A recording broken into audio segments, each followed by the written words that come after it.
On this channel, we talk about the biggest lie of our generation, the greatest hoax of our lifetime, the myth of black victimization, and how so many reporters and so many public officials and so many activists are so eager to ignore, deny, condone, excuse, encourage, and even lie about it. That's our great lie, but surrounding every great lie, you need a whole bunch of little lies to kind of hold it up.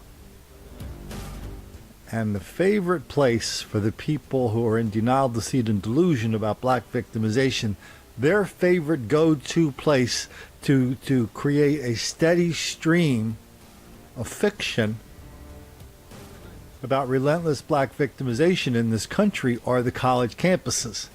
They just go and have one study after another. We're going to see the latest study about cameras being racist. My first experience with the old camera is racist story came in the my local hometown newspaper, Wilmington, Delaware. And turns out that this isn't a Wilmington thing, by the way, it's a national thing. Turns out the fellas and their lovely ladies don't go to traffic court. Like in San Francisco, 6% of people who live in San Francisco are black. Over 50% of people who don't show up for traffic tickets are black. So this is a thing all over the country. That somehow traffic tickets and failures to appear, this is just one more example of white racism and black victimization. And we know that because we've got all these social science professors and academics cranking out these studies. I just have an image of them putting in a bunch of rotten meat in one end of a grinder and it coming out the other end of a grinder. But here's the interesting thing about social studies, quote unquote social studies. You can't replicate them. I mean, in math, if you do a study on math that says 2 plus 2 equals 4, we send that out to all the great math geniuses in the world. They come back and they go, yeah, you know what? I've looked at this really, really hard, and 2 plus 2 equals 4. But when you get all these great studies, it turns out that 75% of them cannot be replicated. Translation: 75% of them are just made up, whatever the professor and the academics and the students want the study to say. That's what the study says. You can't replicate it. 2 plus 2 equals, I don't know what 2 plus 2 equals. 4? 6? 27? That's the condition of social studies. And that's why every day we see a new study in the paper purporting to expose some new way that white people are racist against black people, some new way of demonstrating that black people are relentless victims of white racism.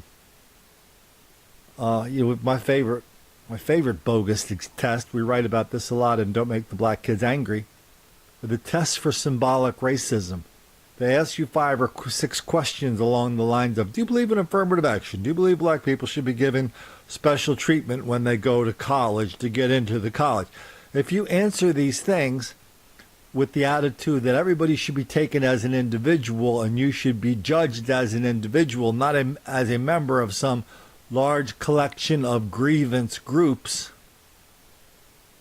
then that is proof positive that you are a racist. Lots and lots of studies to show that. You can't replicate any of them, but lots and lots of studies to show that. So now we come to Newsweek magazine, which used to be one of the truly great news sources in the world. And I'm not just saying that because it's an old one. No, I still love Newsweek. I grew up on Newsweek. And maybe I was too young to know they weren't playing it straight, but I thought they were. And about 10, 15 years ago, they went off a cliff. They went south. Now they're they can't. They sold Newsweek a couple of years ago to $1. I don't want to shoot you. Put your hand up. They combined it with that website, The Daily Beast. The person who bought it for $1, it was the husband of Jane Harman. She was a member of Congress. Harman Speakers. He had this Harman audio fortune. They bought Newsweek for $1. Put that knife down.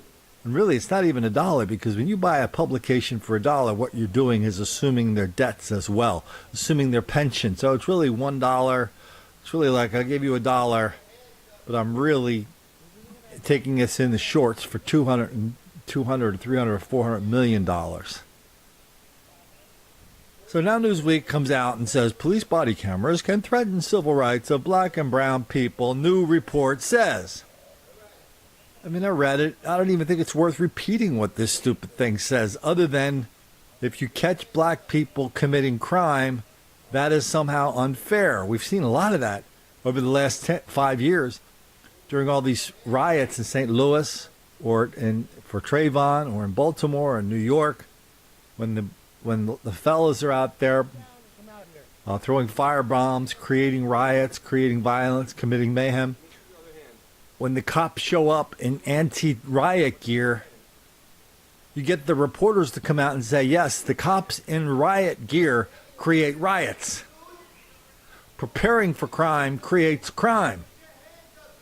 This is how gullible, this is how dim, this is how, well, you choose your own words. This is the level of discourse we have now when it comes to black people and their criminality so wildly out of proportion. Every day, we need to make up a new excuse for it. And a good chunk of those excuses now are, well, you're not really measuring it right, and your act of measuring it can really cause it. So we see in this video, it's just a bunch of cops in a room. They bring in a taser. When they bring the taser up, the guy tries to fire back. They kill him. That happened in the Bronx. And apparently, I'm saying apparently because 75% of these studies cannot be replicated, but Newsweek says act of taking a camera into a fatal situation to protect a cop from the inevitable amount of denial, deceit, and delusion that's going to follow these cops around. That threatens the civil rights of black people. God, what a hoax. What a sham. How long will this go on? How long will all of us sit here and hear every day somebody come up to us and go, yeah, Colin, we can't have cameras because cameras just perpetuate lies. In my own little town of Wilmington, they were catching all these people going through these cameras and, on the traffic cameras. And the editorial page, this is a Gannett newspaper. The Gannett the worst chain in the country by far. And that's saying something. The Gannett newspaper chain, they put an editorial up saying, yeah, the cameras are racist because the only people they're catching breaking the law on these traffic lights and the only people who are refusing to appear in court are black. That is proof positive. This is just one big racist deal. Boy, the people at the Department of Education have so much work to do, have so many weeds to pull up. It's way, way, way past time where we can just take a little edger out there and trim around the sides of these weeds. We've got to pull them up. We've got to call it for what it is. Even if that does make a few black kids angry.